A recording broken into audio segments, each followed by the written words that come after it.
আতশবাজির বর্ণিল ছটায় বিশ্বজুড়ে বরণ করা হচ্ছে নতুন বছর। ভৌগোলিক কারণে সবার আগে 2025 সালকে স্বাগত জানিয়েছে নিউজিল্যান্ডের মানুষ। প্রতিবেশী অস্ট্রেলিয়ার সিডনি হারবারেও ছিল নববর্ষ বরণের জমকালো আয়োজন। বর্ষবরণের বর্ণিল আয়োজন রয়েছে যুদ্ধবিধ্বস্ত মধ্যপ্রাচ্য সহ এশিয়ার বিভিন্ন দেশে।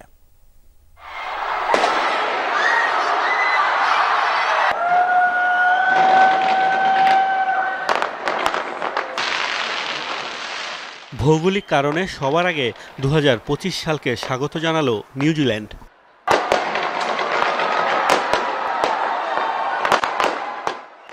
ঘড়ির কাঁটা রাত 12টা ছুতেই নতুন বছরকে স্বাগত জানিয়ে শুরু হয় আতশবাজি।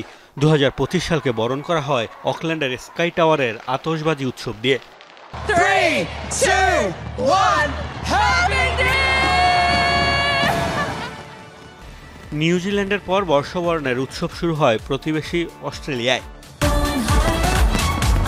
2025 সালকে স্বাগত জানানোর সবচেয়ে জমকালো আয়োজন করা হয় সিডনিতে। চোখ ধাঁধানো আতশবাজিতে মেতে ওঠে সিডনি হারবার। বর্ণিল আলোয় রঙিন হয়ে ওঠে সিডনির আকাশ। 2024 senesinin son haftaları নতুন বছরের শুভেচ্ছা বার্তা দিচ্ছেন বিশ্ব নেতারা। ভিডিও বার্তায় সিরিয়াকে সব ধরনের সহযোগিতার ঘোষণা দিয়েছেন তুরস্কের president Recep Tayyip Erdogan. Taiwan ইস্যুতে কড়া হুঁশিয়ারি দিয়েছেন চীনের president Xi Jinping. tarihi, beşeri ve 2024 সালের শেষ দিকে সিরিয়ায় নতুন যুগের সূচনা হয়েছে। প্রতিবেশী দেশটির সাথে আমাদের ঐতিহাসিক সম্পর্ক রয়েছে। নতুন যুগে সিরিয়ায় স্থায়ী শান্তি প্রতিষ্ঠা ও অর্থনীতিতে স্থিতিশীলতা আনতে আমরা প্রয়োজনীয় সব সহায়তা করব। kapı aralaması için gereken 两岸同胞一家亲。 Taiwan প্রণালীর দুই পাশের সবাই আমরা একটি পরিবার। কেউই আমাদের এই বন্ধন ছিন্ন করতে পারবে না।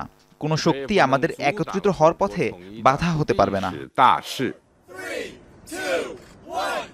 নতুন বছরকে বরণে নানা জমকালো আয়োজন রয়েছে মধ্যপ্রাচ্য সহ এশিয়ার বিভিন্ন দেশেও। ভৌগোলিক কারণে সবার শেষে 2025 সালকে স্বাগত জানাবে যুক্তরাষ্ট্র।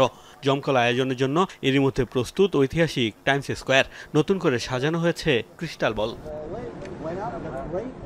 মোস্তফা মাহমুদ, যমুনা নিউজ।